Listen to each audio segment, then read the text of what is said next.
আমাদের ছাত্রদের ইয়াদ না হওয়ার বিষয়টা আমি খেয়াল করে দেখছি যে আসলে ছোট ছোট বাচ্চারা কিভাবে মুখস্থ করবে এই বিষয়টা অনেকেই জানে না। আমরা যখন ছোটকালে পড়েছি আমাদের ওস্তাদরা কিভাবে মুখস্থ করবো এই সমস্ত বলে দেয়নি।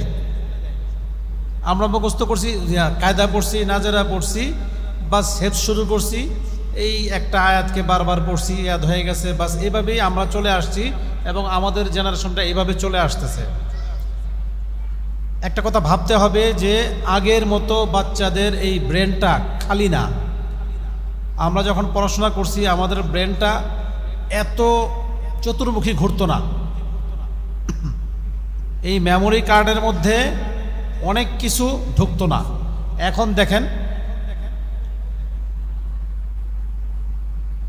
আপনি আমার চাইতে বাচ্চাদের ব্রেন আরো বেশি আগে চলে।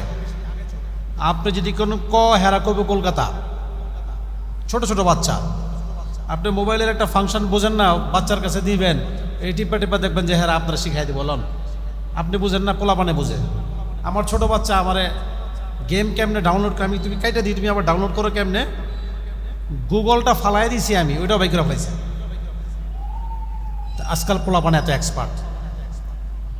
অতএব আজকাল বাচ্চাদেরকে 50 বছর আগে আমাদের ওস্তাদরা 20 বছর আগে কিভাবে পড়াইছে ওই চিন্তা করে পড়ালে হবে না।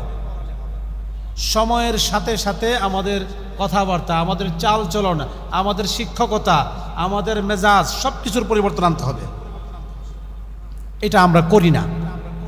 আমরা বাচ্চাদেরকে সুন্দর করে বোঝায় দিব যে এইভাবে পড়ো, এইভাবে মুখস্থ করো, এটাও করতে চাই না। কারণ আমাদের মেজাজ, আমাদের চিন্তাধারাটা হলে এমন, আমগুলো তো দেখার লাগে নাই,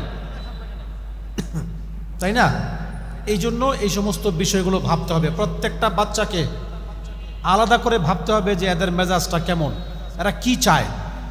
আমরা জোর করে পড়াতে চাই, আমাদের আসলে আমরা এভাবে পড়ে আসছি, এখন আমরা এভাবে পড়াতে চাই। এখন সময় আসছে এগুলো নিয়ে ভাবার। বাচ্চাদেরকে আমরা কিভাবে পড়াবো, আমার 15টা ছাত্র কার মেজাজ কেমন, এটা আমার চাইতে ভালো অন্য কেউ বোঝে না, মোহতামিমও জানে না। আমার গ্রুপের 15টা ছেলের মেজাজ কি, কার তবিয়ত কোন দিকে ঘুরতেছে, এটা আমার চাইতে প্রিন্সিপাল ভালো বোঝে না, ঠিক কিনা? এখন এক হুজুর হিসাব বলে গেল এভাবে পড়াইতে হবে, আমি এটার সাথে একমত না। আমি মনে করি আমার ছাত্রদেরকে কিভাবে পড়ানো উচিত, কার মেজাজ কেমন, কার রাগ বেশি, কে একটা থাপ্পড় নিতে পারে, কে একটা ধমক নিতে পারে না, এগুলি আমাকে বুঝতে হবে। অনেক ছেলে পেলে আছে, একটা ধমক দিবেন এর পড়াশোনা বন্ধ হয়ে যাবো, পড়তামই না। আর একটা ছেলেরা 10টা বাড়ি দিলেও কোনো বিষয় না, তাই না? এই বিষয়গুলো ভাবতে হবে, ভেবে চিনতে আগাতে হবে যদি আপনি ভালো মানের শিক্ষক হতে চান।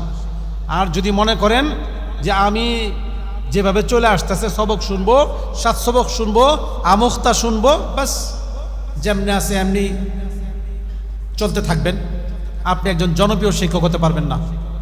আপনার কথাবার্তা, আপনার চলাফেরা, আপনার সব কিছুর মধ্যে পরিবর্তন আনতে হবে যদি আপনি আদর্শ শিক্ষক হতে চান। আপনার যতটুকু যোগ্যতা আছে তার চাইতে অনেক অনেক বেশি গ্রহণযোগ্যতা আনতে হবে।